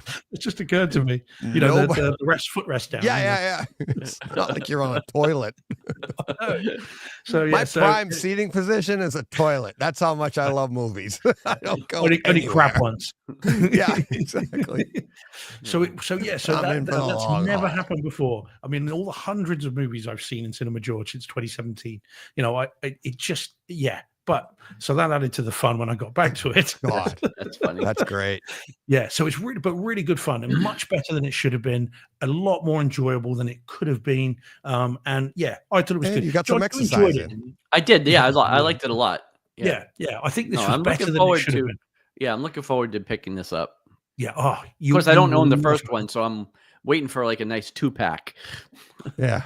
There you go. Oh, he's been shot. He was shot in the 90s. True. I'll be waiting a long time. Well, he's a hologram now, isn't he? something like that. Yeah, well, I mean, talk about a film about the afterlife. I mean, yeah, there you go. But yeah, no, it was really decent and worth seeing, Deej. But you might as well wait to Halloween. But it is really good. We'll have to get that timestamp from you, Steve, because for anybody named Steve, that timestamp only works for them. Everybody else is just like, you're not talking to me. It's got to be a goat. It's a goat. Nobody else. So weird. So weird. I don't think the second time it didn't really sound like it. You just yell back. Stupid. Oh dear, it was embarrassing. It was embarrassing, but only for me. Now that I've just confessed all, I mean, I didn't tell anyone else. Yeah. Oh, look at this. But yeah, there we go. Yeah, Martin J in the chat just bought We Were Soldiers for about €8. I think euros on Amazon. Looking forward to trying the DTS 6.1 mix. It is lossy though, Martin. That's your problem. It's DTS, so it's lossy. But I remember it being good, and the disc is decent. I've got the Blu-ray, but I will upgrade to the 4K of that all day long. Yeah. It is out in the US. It's not out here yet, but when it hits here, I will get it. Cool. All right, John, what do you want to hit that other one that I had up? Yeah, I've only got 2, so okay. I just wanted to do the other one first because this one piggybacks off of that. Oh, jeez, look at you! You've got a purpose and everything. Jeez, coming in hot. I came in with a plan. Yeah, and it might actually work. So took me 3 weeks to come up with it. So yeah, I'm looking forward to seeing what you think of this one. This one's yeah. All right, so the next film I watched was Monkey Man. Also watched this on Plex. Interestingly enough, though, and this will be quicker, I loaded this up on Infuse as well. This on Infuse did play Dolby Vision, which prompted me to turn it off and put Quiet Place Day One back on to see if it would load in Dolby Vision, and it did not. So I don't know why, and I haven't been able to figure that out. And I wasn't able to see anything on Google, unless it was just some kind of setting that I had that only applied to that one movie. I don't know. Yeah, there's also different versions of Dolby, not versions of Dolby Vision, but different levels of depth that they use, and maybe it doesn't. Whatever. But like I said, I think I was talking with Nelson today in the Takeover Tuesday about like what I've learned and why I'm using Dolby Vision pretty much straightforward now. If it's there, I use it. I don't even bother comparing, but yeah, there's different levels of it. Okay, because I didn't watch this in Infuse at all. I just wanted to, I don't know why, just for my own curiosity, wanted to see. But yeah, interestingly enough, it did load Dolby Vision on Infuse. But anyways, I switched it back over to Plex and I watched it through there. So basically same situation. You know, it had Dolby Vision, had 4K, 7.1 pure HD, but obviously did not play Atmos. So I had it up mixed. Have either of you seen this movie, Steve? I've reviewed this one on the show. Did you? Oh, yeah, I haven't seen it. Yeah. I may have not kept up with all of those episodes. I mean, I'm trying not to take it personally. I might not. I don't want to out myself. Yeah. But okay. All right. Well, so I had not seen this movie. And I'd heard of it, but I didn't have any expectations. I didn't really know what to make of it.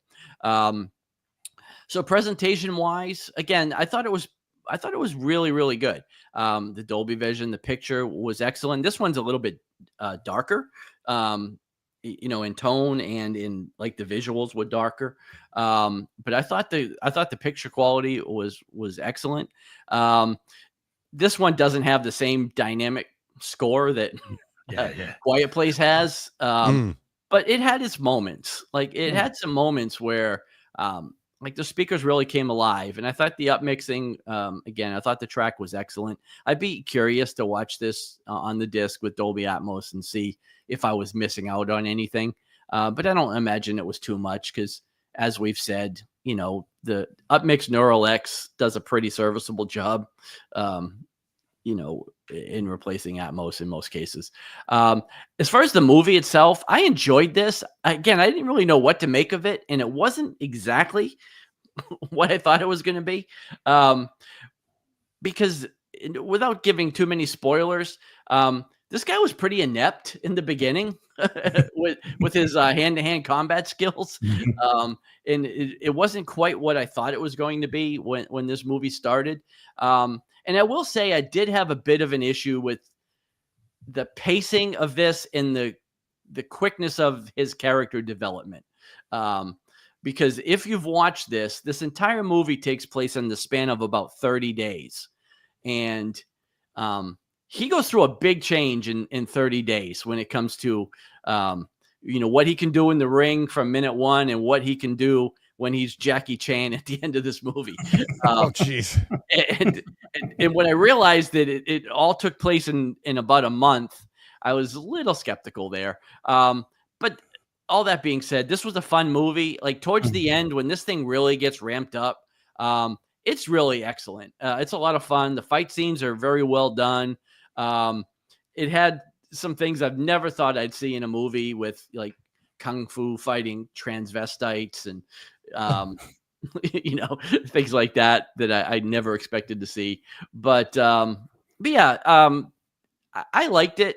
I don't think this will be one that I go back to over and over and over again. Like I didn't love it, but I enjoyed it and I thought it was fun. And like I said, it took a while to get going throughout the film, but once it got to kind of like the last arc or the final third of the movie, it was pretty entertaining and I thought it was a lot of fun. So I don't know, Steve. Remind me what you said about it because I can't remember. Well, do you know what? I as I'm sitting here now, I'm thinking like, what did I think of it? Yeah.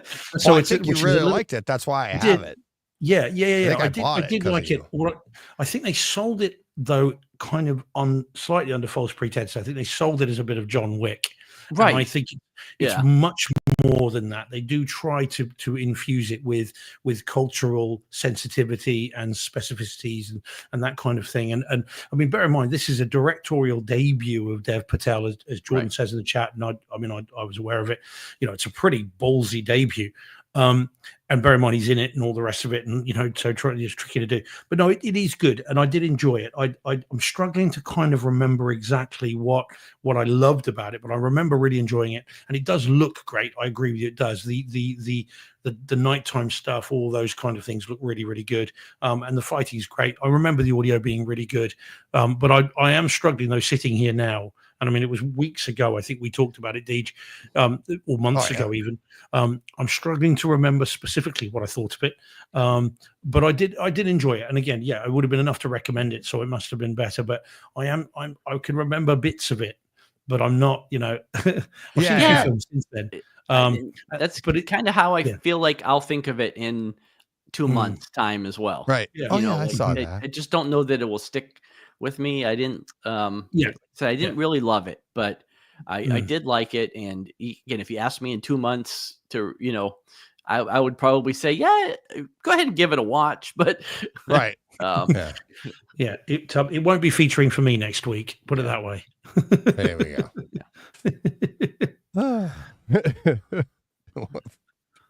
All right. I have 2 more. I'll skip the one that I already mentioned, but because I really want to get to this one. Can you see what that is? I do. Oh, I think yeah. But I think you'd already seen this. No, we did talk about it, but it wasn't. Sorry. Oh.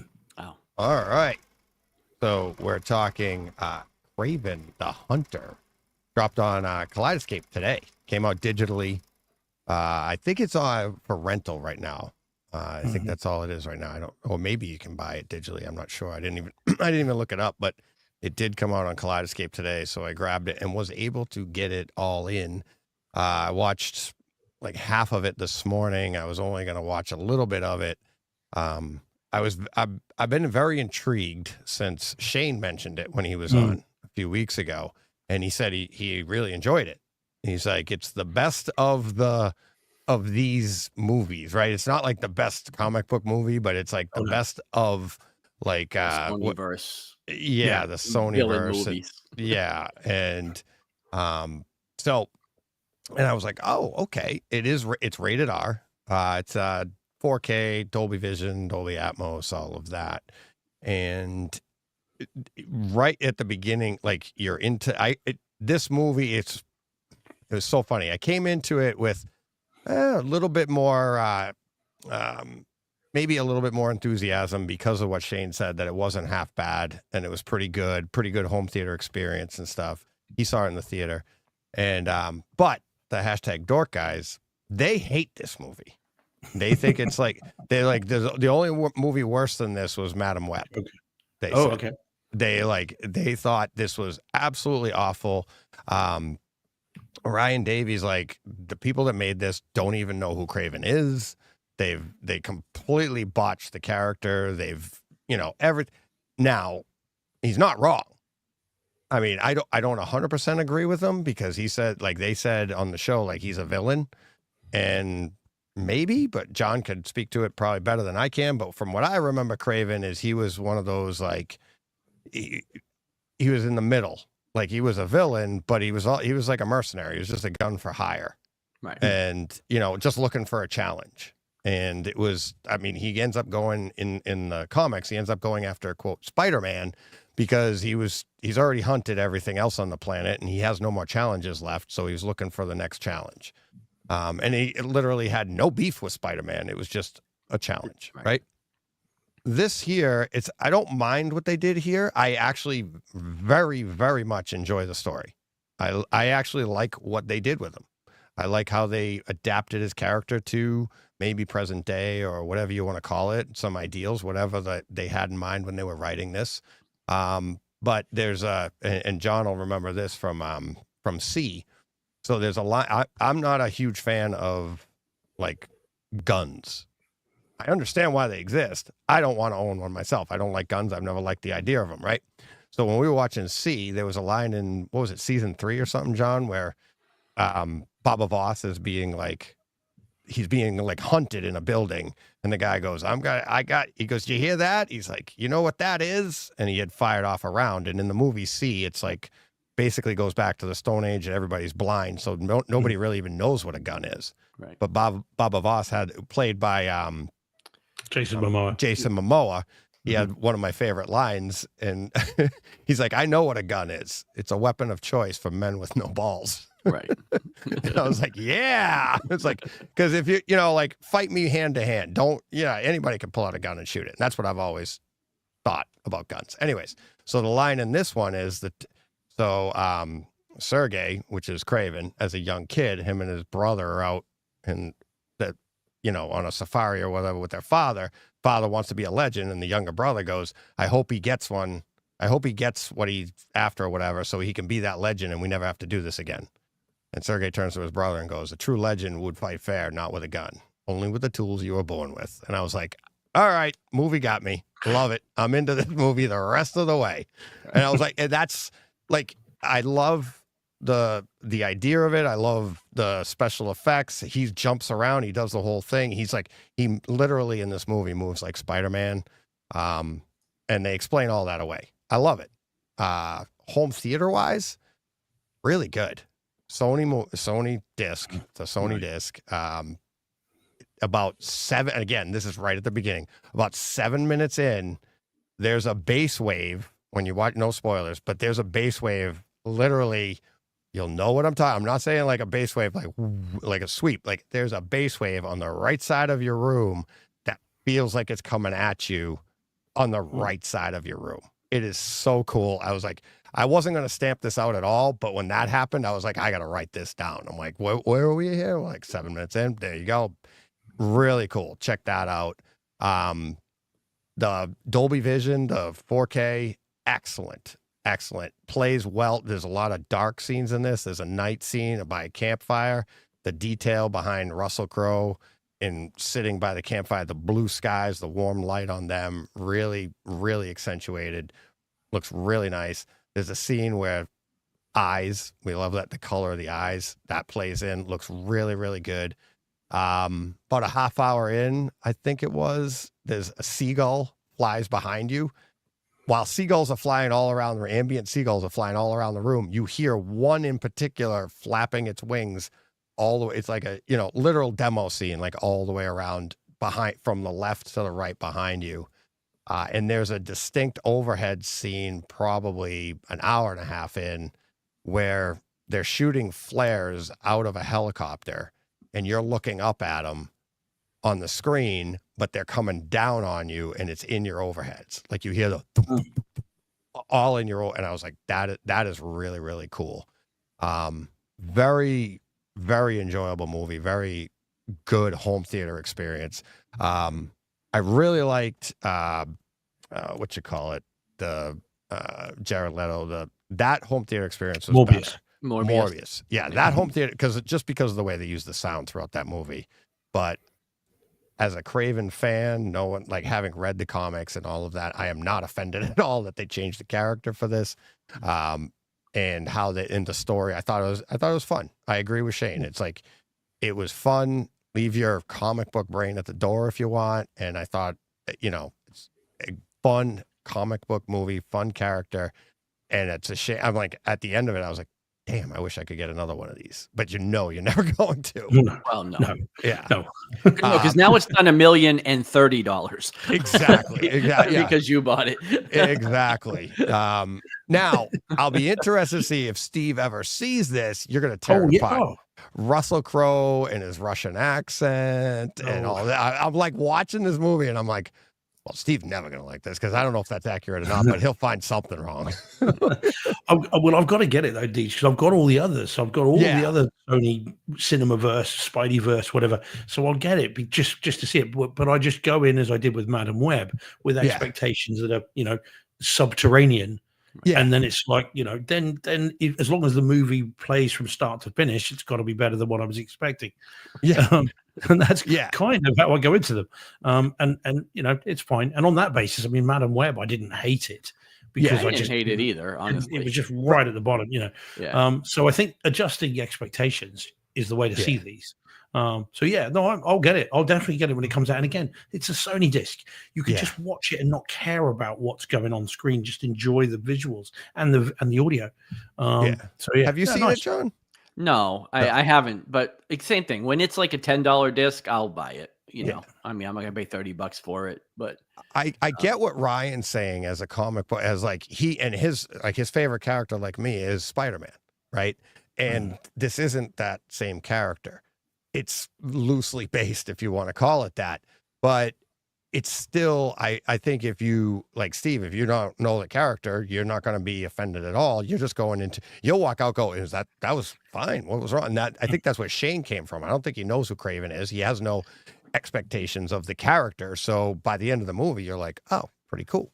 It's basically, his character is stick up for the little man, whether it's a little person or not little person, but an underdog or animals, right? And it's the thing is, sorry, I didn't want to interrupt. No, go ahead. Anybody that says that they dislike this movie though because the character wasn't true to the comic book version of the character doesn't read comic books.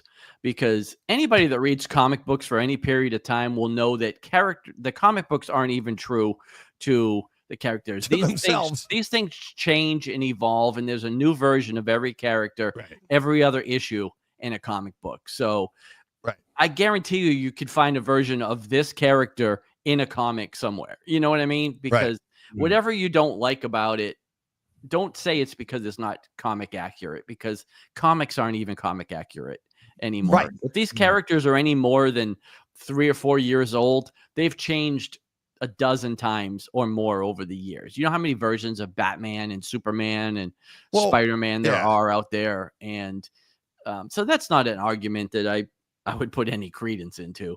That doesn't mean it's a good movie, but like don't come bashing it because it's not comic accurate, because that's lazy. you know. Well, look at Tim Burton does Batman, and you get basically the early version of Dark Knight, right? It's dark, it's dreary, which was the original Batman. Okay. Then Joel Schumacher comes along, and everybody's like, "This is ridiculous! It's too colorful! It's too stupid! It's blah blah blah! It's that's ridiculous!" Did anybody remember Batman 66?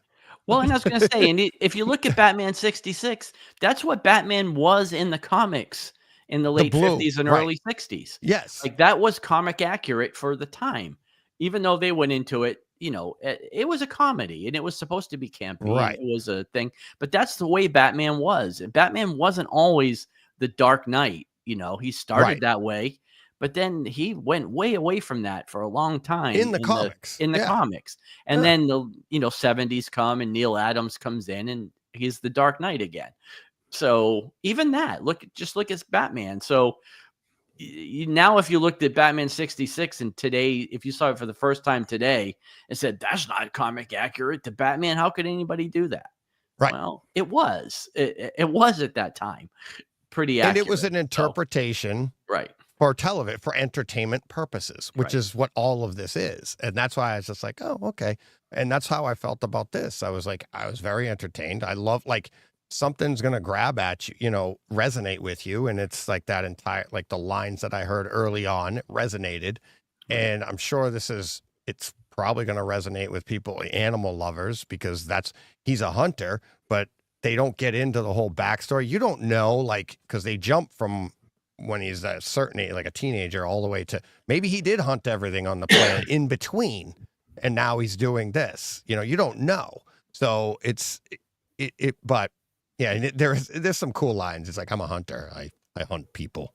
He tells a guy that in an elevator, which is pretty cool. The guy's just looking at him like, okay. But yeah, it's just a badass movie. It's rated R, tons of gore, Steve. You're going to like that part. You had me at tons of gore. Yeah. So should have led with that. God damn it. Buried the lead. Yeah, exactly. Well, hey, let it play out. So, but yeah, really enjoyed it. Looking forward to what you guys have to say about it when you see it. But it should be pretty soon. Quick release, not making much money. It should in the be $10 theaters. pretty soon too. Although Yeah. Madam Web is still $30, so Yeah, they're still trying to make their that's money why I back. don't own it yet. Yeah. Yeah, you're right. Yeah. Yep. So there you go. All right. And that's it. We are out of time. That was quick. And we started earlier. We were late, but we started earlier than we usually start. Early So, for us. Yes. Yeah. Yeah. So anything else, boys? Anything else? No, we can leave. I've got two more. We can leave those till next week, and I will fill in some more in the meantime. Yeah, I got a couple So more yeah, myself. no, that's Yeah. absolutely fine. Yeah, no Cool. worries. Well, actually, I don't know if we're going to get to them next week, guys. Because that's true. Next week we'll have our John's back. So John's back for good. Well, for good. For now. Schedules for good for permitted. now. Yeah. But he said Now he for will good. be here next week. So next week we'll have our our annual Brightside Home Theater experiences of the year of 2024. So we're diligently behind the scenes working on our lists as we speak. And so we'll have that. That's next week's show. So these will probably, some of them might be in the show maybe. But yeah, interesting. Do we just go all 2024 movies or the catalog titles because they got new? Up mix it. Who knows? Who Let's knows? just see. Tune in Yeah. next week to see. Same bat time. Same bat channel. Yeah. There we go. All right, that sounds great. Everybody, you guys good? Everything good? Mhm. All right, let's get out of here Sorry. so Steve can get to bed. I gotta get to the chat. To the Patreon chat. So thanks everybody for watching, listening, participating, rate, review, subscribe, blah, blah, blah, blah. I should write that on a post-it note, but hey, till next time, you know what you got to do. Go push play. What he said. Is right.